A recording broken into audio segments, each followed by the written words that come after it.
तो मत्स्य मंत्री संजय निषाद से खास बातचीत की हमारे संवाददाता ने आप ही देखी। यूपी के मत्स्य मंत्री संजय निषाद गाजियाबाद पहुंचे हैं। अपने विभाग की समीक्षा बैठक की है। संगठन के विस्तार और संगठन को मजबूताई देने के लिए भी चर्चा की गई है। संजय निषाद जी हमारे साथ है। सर, आज का जो आपका दौरा है उसके बारे में जानना चाहिए। अब गाजियाबाद थोड़ा यहाँ हमारे लोग हैंड टू माउथ हैं। अंग्रेज़ों ने उजाड़ा था, मुगलों ने उजाड़ा था। गंगा जमुना उस पार अनुसूचित जात की सूची में मल्लाहार, जमुना इस पार जो है पिछड़ी में है, वो इधर उधर भटका हुआ है। तो उसको संवैधानिक अधिकार दिलाने के लिए इनको हमने बताया कि विधान के नीचे, विधान मानोगे तो नीचे रहोगे, संविधान मानोगे तो तुम्हें आरक्षण मिलेगा। और आप संगठित हो जाओगे तो हीरो, असंगठित रहोगे तो जीरो हो जाओगे। तो इसी संबंध में आज कार्यकर्ताओं की बैठक था और मत्स्य विभाग की भी एक बैठक थी। और वो मत्स्य क्षेत्र में क्या क्या हमारे केंद्र सरकार ने हमारी योजनाएं दी हैं और उत्तर प्रदेश सरकार से क्या योजनाएं दी हैं और कैसे आप लाभान्वित हो सकते हो और किस तरीके से आप काम कर सकते हो। और इनके लिए मैं मछुआ कल्याण कोष की स्थापना कराया। मैंने उनको बताना था कि आपके शिक्षा, स्वास्थ्य, रोजगार के लिए हमने पैसे लाए हैं, आपके इलाज के लिए लाए हैं, आपके स्किल डेवलपमेंट के लिए लाए हैं और आपके घर बनाने के लिए, आपको कोचिंग कराने के लिए। तो ये इस चीज़ को बता के हम गांव-गांव तक पहुंचाना चाहते हैं। और 2024 की तैयारी भी है। इस बहाने हम मोदी जी को फिर से प्रधानमंत्री बनाने की व्यवस्था। अखिलेश यादव पीडीए की बात कर रहे हैं, आप क्या? पीडीए तो हम लोग तो इधर है ना। पीडीए में केवल उनको जब बैठते हैं तो पिछड़ा, तो जब बाहर हो जाते हैं तो पीडीए नज़र आते हैं और जब सत्ता में आ जाते हैं तो उनके लोग वही जो है एलडीए और केडीए और डीडीए नज़र आते हैं कि कौन उनके इर्द गिर्द वाले हैं जो महानगर में बैठे हुए बड़े बड़े लोग हैं। तो मतलब चंगू मंगू हीरो, बाकी सब पिछड़ा। मैं कहता हूँ पीडीए के लिए क्या किया है। आज पीडीए के लोग हमारे साथ हैं और पीडीए के नाम पर सारे लोगों को मोदी जी ने योजना बनाकर सबको सम्मान देना, पिछड़ा वर्ग का गठन, पिछड़ों के उच्च शिक्षा में आरक्षण। आज के दिन में इन लोगों ने कुछ नहीं किया था।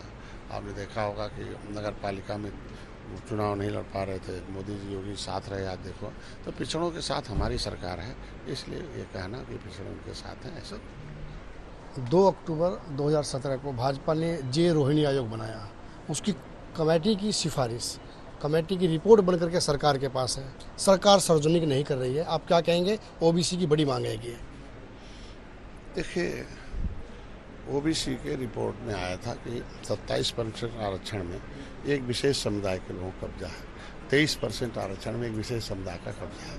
लेकिन जब हम लोगों को पता चल गया आगे कि ये होगा कि भाई हमारा कैसे उनका कब्जा इसलिए हो गया कि हम अनुसूचित जात की सूची से हमें बाहर कर दिया गया और पिछड़ों में डाल दिया गया। तो ऑलरेडी तमाम ऐसी जातियां हैं जो विसंगति, जो रोड पर घूम रही पाइपलाइन है पॉलीथीन में, तो इस जातियों की विसंगति कैसे दूर हो।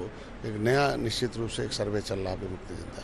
तो निश्चित रूप से कोई आयोग का गठन होता है, लेकिन बीच में कोई और मुद्दे आ जाते हैं तो उसके साथ उसे इंटरलिंक करना पड़ता है।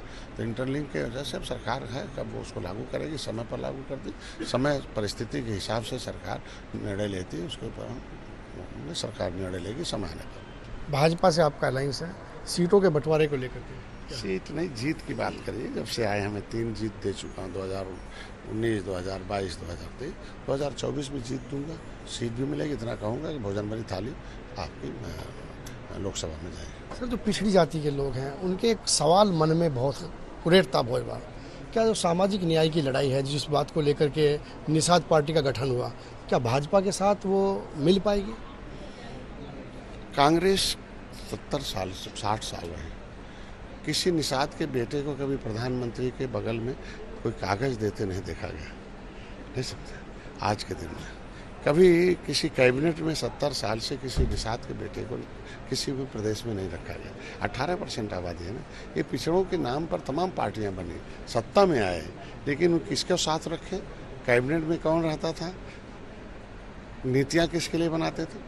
आज हमारी सरकार है, नेतृत्व दिया है और जगह जगह जहाँ भी है प्रतिनिधित्व दिया है। जब जिसका प्रतिनिधित्व आ जाता है उसकी समस्याओं का समाधान धीरे धीरे हो जाता है।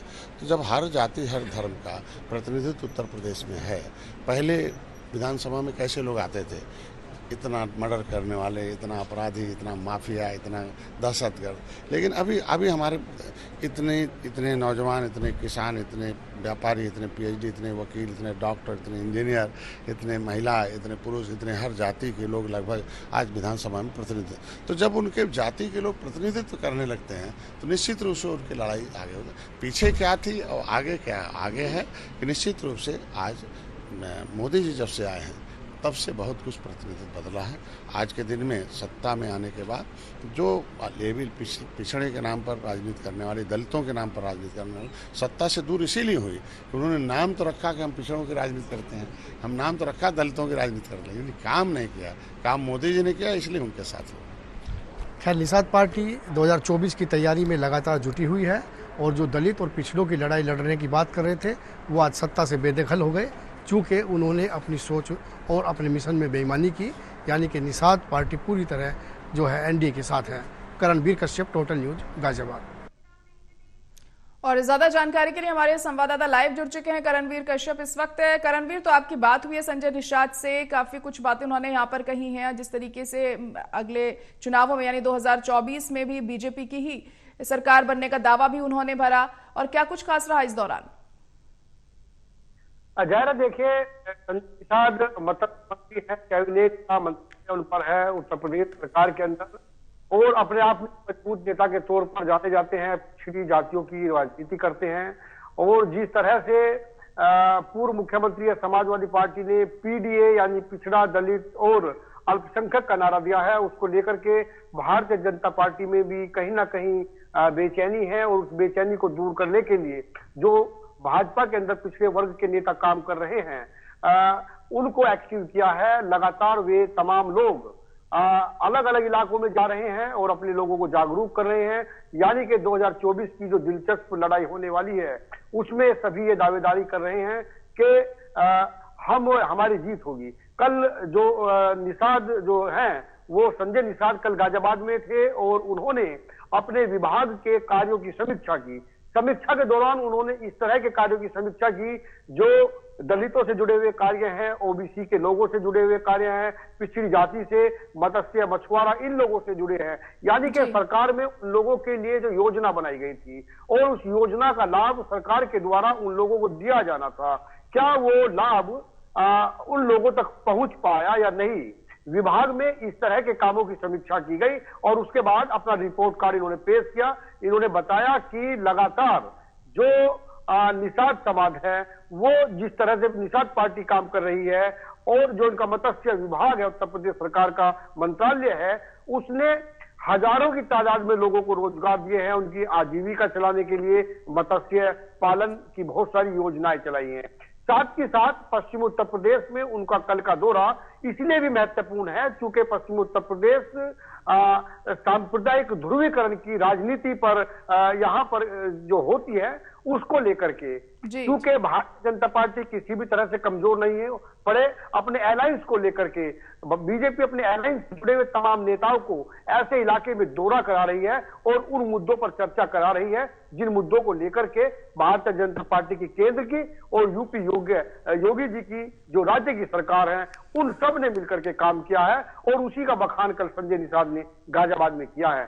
तमाम तरह की योजनाएं हैं, उन योजनाओं को लेकर के बहुत सारी बातें बताई हैं और उन्होंने ये भी कहा है कि उत्तर प्रदेश के अंदर या केंद्र के अंदर जिन लोगों ने दलितों और पिछड़ों के लिए बात कही, अपने घोषणा पत्र में बातें रखी लेकिन कोई काम नहीं किया, उनको जनता ने सत्ता से बाहर कर दिया। मोदी जी ने, योगी जी ने काम किया है। ये तमाम चीजें इन्होंने बताई हैं, अपने लोगों को समझाने की कोशिश की है। 2024 की लड़ाई को अपने खेमे को और मजबूत करने के लिए पश्चिमी उत्तर प्रदेश में उन्होंने फिर अपने संगठन को जो है मजबूत करने के लिए काम कर रहे हैं। जी चलिए, ठीक है, बहुत शुक्रिया करणवीर सारी जानकारी के लिए।